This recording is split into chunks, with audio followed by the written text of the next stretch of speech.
Hello friend, how are you doing today? I hope you're doing well. Today I'm going to be telling you all that I know about cherry shrimp and how to take care of them. Notice how I switched? Yeah.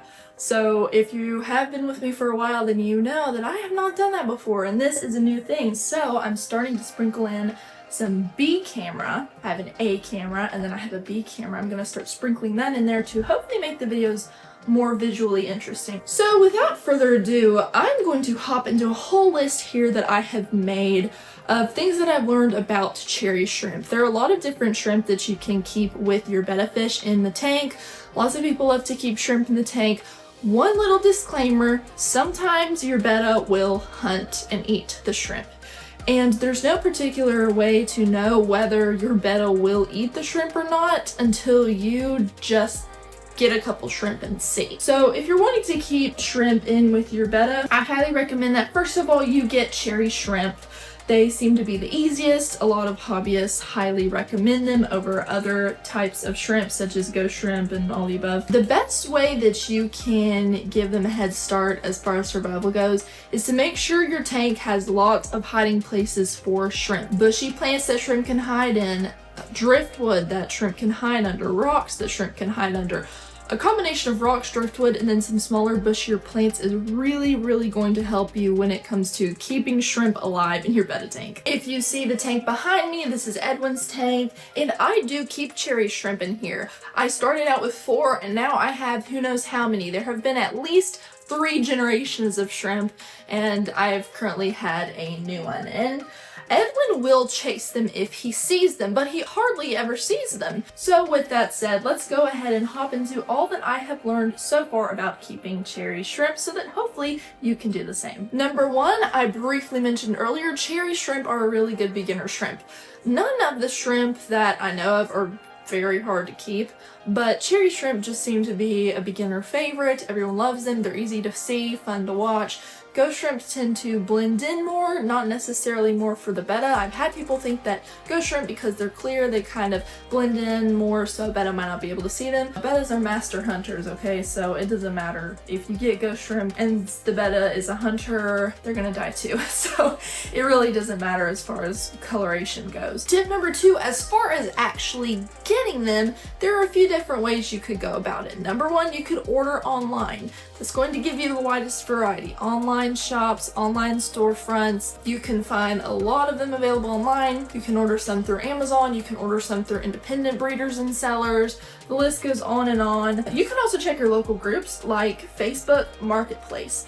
Now, funny enough, Facebook is where I got my shrimp. So I am in a few local fish keeping groups in my area, and I made a post just asking if anyone happened to have some shrimp. And a friend of mine also in this area told me about a woman she knew that is pretty close by who breeds and has shrimp in her tank. So I sent her a little bit of message just letting her know, hey, I'm interested in some shrimp, but I had a bit of a proposition for her because I could just pay her, but I also had a bunch of extra plants on hand, aquatic plants, and I asked her, would you be interested in a trade? And you know what? She was. So I got about 4 or 5 shrimp for a few aquatic plants, so it was nothing extra out of my pocket. She was happy, I was happy, it worked out great. Now, sometimes you will need to buy them, but it's always an option, and usually people that are local or in Facebook groups are more than happy to at least consider an offer. So if you have some extra things on here like that, they might like to trade. I'm telling you, people in this hobby are so nice, and you're sure to make a friend. Number 3, shrimp are said to be sensitive. When I was first thinking about shrimp, when I asked someone about it, they said just be kind of careful, they're really sensitive. And I watched some videos online that said that they were sensitive as well. So I'm not saying that they were wrong, but so far these cherry shrimp have been absolutely resilient. Besides a few that accidentally weren't fast enough, you know, natural selection and all that. I haven't had any die due to anything in the water. I've heard that they could be sensitive to pH changes or changes to nitrites and ammonia. Fish are as well, so really you don't have anything to worry about as long as your tank stays stable and balanced. And so far I have had absolutely no issue with that because both of my tanks are cycled. Number 4, you do want to acclimate your shrimp just like you would acclimate your betta. And the best way I've found to do this is to drip acclimate. I've talked about drip acclimating before, and I've even shown my little acclimation rig that I have, which is just an extra valve and some airline tubing that I had left over from a sponge filter setup that I made several months ago. You can watch this video here where I bring my betta fish Edwin home. In this video, you will find the section where I drip acclimate him, and you're going to do the same exact thing for your shrimp. Just allow them to gradually get used to your water's pH, just in case it's different from the people that you got them from. Number 5, I mentioned this a little bit in the beginning. Make sure you have lots and lots of places for your shrimp to hide. It's very important. You don't have to go absolutely overboard and crowd your tank with plants unless it's just a shrimp tank. If you have a betta in there, obviously you need to provide them with some space to swim around. Bettas love to swim, but pretty much just what I have here in this setup is completely enough. And I don't have a betta in the tank behind me quite yet. I'm about to get one. I went ahead and took some shrimp from this tank and then plopped them in there because they are nice and big and healthy, and I want to get a little population going in there before I actually get a betta. It worked out really well with this tank, so I don't see why it wouldn't work well for the one behind me. Tip number 6, and this is actually very interesting. It took me by surprise because obviously I know nothing about shrimp. So when I first saw it, it kind of startled me a little bit, but just so you know, your shrimp are going to molt. When you first see a shrimp molt, it's going to look somewhat like a ghost of a shrimp, like your shrimp, but it's white and there's just nothing there except intricately detailed outside skin. And usually you can even see the little antenna. It's like their antenna shed too. I don't know. It's actually kind of cool or gross depending on who you are. I think it was kind of neat seeing it for the first time. So yes, your shrimp will molt. When they do that, don't worry. They'll usually do it every couple of weeks. It's completely normal, completely natural. You actually want them to molt. But here's the interesting thing. You don't have to remove it from your tank. Just leave it in there. And you know what? They're going to eat it. That's right, they're going to eat it because apparently it's a really, really good source of nutrients for them. So they'll just eat it, and then within a day or so after they molt, it will be gone. So that's just an extra step you don't have to take. So don't worry about taking the molts out of there. Just leave it and they'll eat it. Tip number 7, you don't have to give your shrimp their own independent food all the time. If you want to, you can get some little shrimp pellets.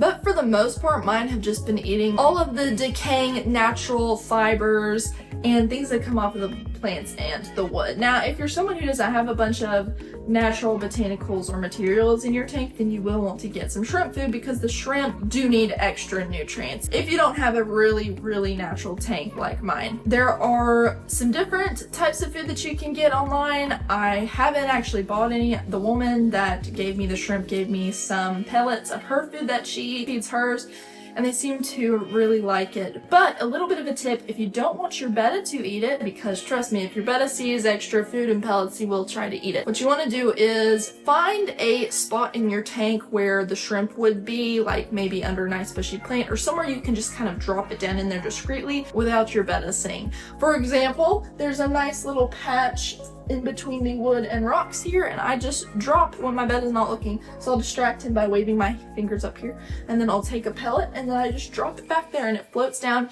and the shrimp will find it. You never have to worry about them not finding it. They're very good at that. Tip number 8, you really do not have to buy a lot of these shrimp. As long as you get some males and females, you will have babies quite soon, as long as they're mature. So far, I haven't had to worry about any population boom or anything, but I have noticed a lot of babies. And like I said earlier, I only started with about 4 shrimp, and now I haven't been able to count them, but I'd say I have well over 10.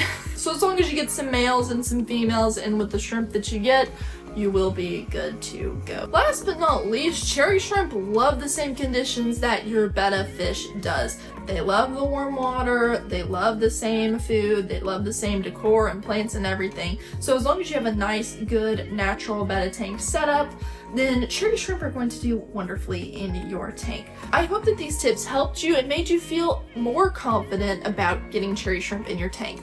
Like I said earlier, just try it out. If you want to try maybe 2 instead of 4, if you're buying them and you don't money just in case your Betta happens to be a bit of a hunter, then I understand and you can totally do that. I have loved having cherry shrimp in my tank. They are loads of fun to watch. If you make a cherry shrimp tank, just on a bit of a side note, and you don't have a Betta in it, the cherry shrimp are actually a lot of fun just to watch on their own. They will swim around the water. They will actually swim around the water. But once you add the Betta, usually they will learn quickly that they have to hide from your Betta, so you won't see them swimming around a lot. But you will still see them at night, and occasionally you will catch glimpses of them. But these things are also really awesome just to help you keep the tank clean.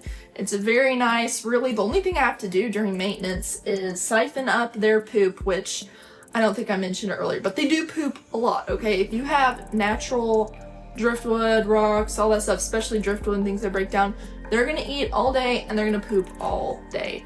And I've had some people ask, well, isn't a water change once a week overkill? It is if I was just doing it for the water change, but I'm doing it to siphon all the poop out of the substrate because they poop a lot.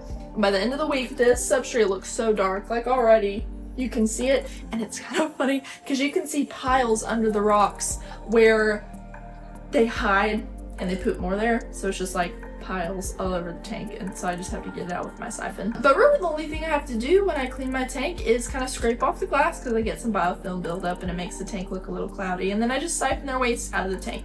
Super duper easy. They help a lot in addition to having snails in my tank. So I hope you give cherry shrimp a try. Let me know what you think in the comments, and don't forget to head to the description because I have some fun little links if you haven't checked those out yet. It'll all be down there. With that said, friend, you get back to your weekend. Have a wonderful, wonderful rest of your day. God bless, and I will see you soon.